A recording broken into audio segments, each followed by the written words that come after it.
As much as Death Stranding 2 on the beach carries the original's DNA of delivery, building, and exploration, it offers numerous improvements, new features, and gameplay avenues.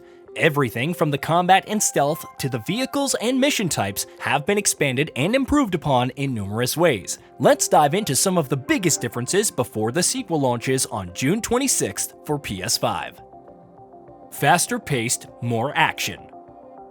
Death Stranding's starting hours focused much more on exploration, carefully navigating the landscape and delivering packages. There was also a lot of world building, which makes sense given the denseness of the lore, the absolute absurdity of some concepts, and all the new characters. With Death Stranding 2 on the beach, Kojima Productions offers better pacing and thrusts you into the gameplay more quickly, with a heavier focus on action. Overhauled stealth. Sneaking was viable in the first game, especially when dealing with mules, but the sequel goes much further. Decoy grenades to project BTs to scare enemies, a silenced handgun with non-lethal tranquilizer rounds, and much more are available on top of the usual silent takedowns and bola guns.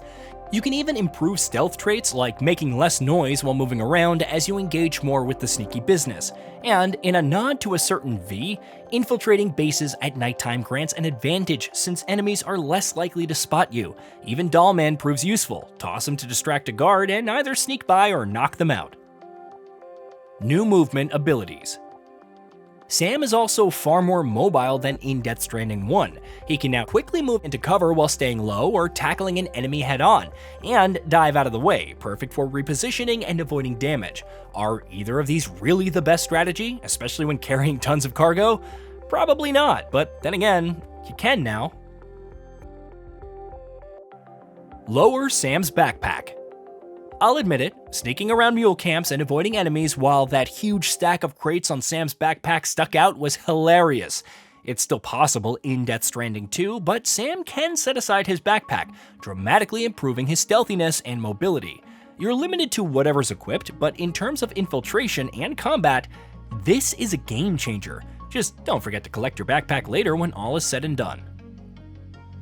Changes to returning characters. 10 months have passed, and the world is in a more curious state than before. Fragile has graduated to commanding Drawbridge, a new company that ventures outside the UCA to connect other countries. Hartman now has a support skeleton that lets him effectively die standing up, thus saving his body from potential harm. And then there's whatever's going on with Higgs, who's returned from the beach in clown makeup with an electric guitar. Deadman and Die Hardman have been confirmed to return, but it's unknown how significantly they've changed, though the latter is no longer UCA president per GameSpot's preview. Day/night cycle, dynamic weather, and natural disasters. As gorgeously realistic as the world could be in Death Stranding, the lack of a proper day/night cycle somewhat dampened the illusion.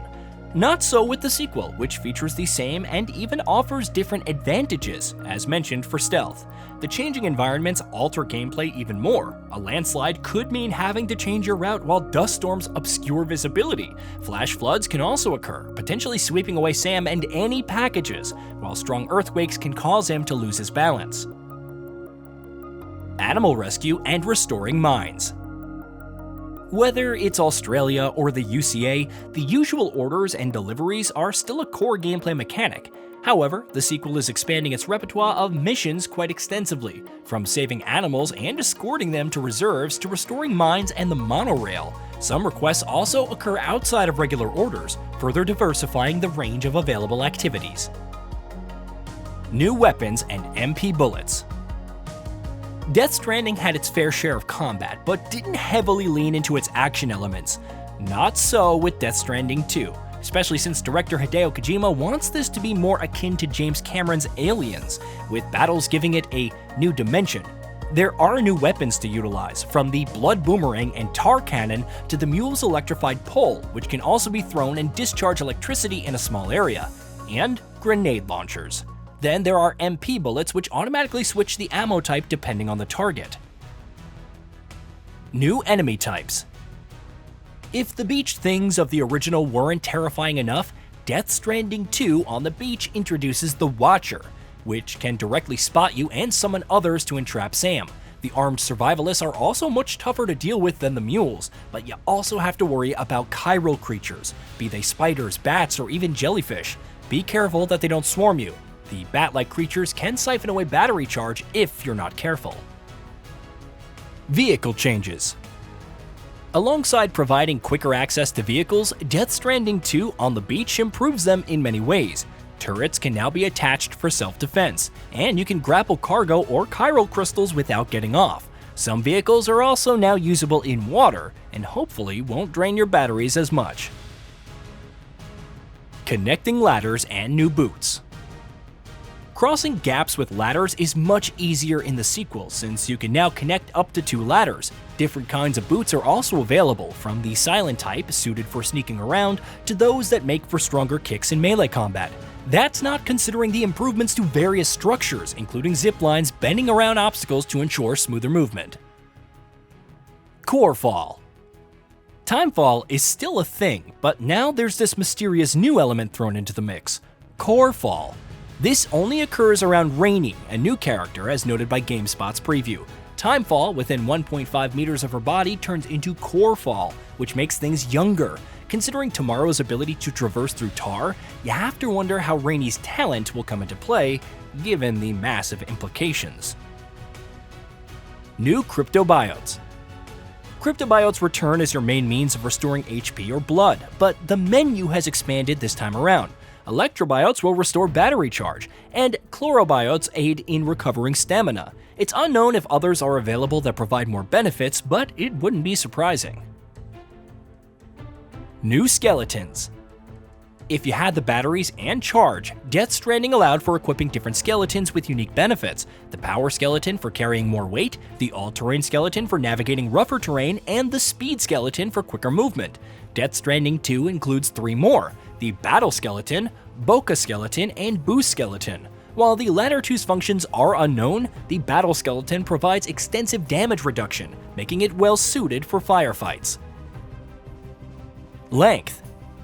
The first game is fairly long, with How Long to Beat estimating 40 to 41 hours on average for the story alone.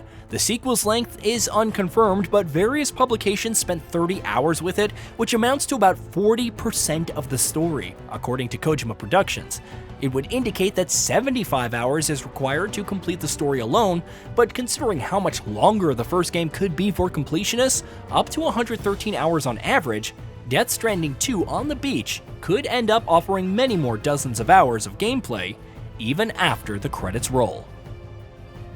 Hey, did you know that we at GamingBolt upload new videos every day? Stick around, drop a like, subscribe, and hit that bell, and let us know what kind of content you'd like to see in the future with a comment below.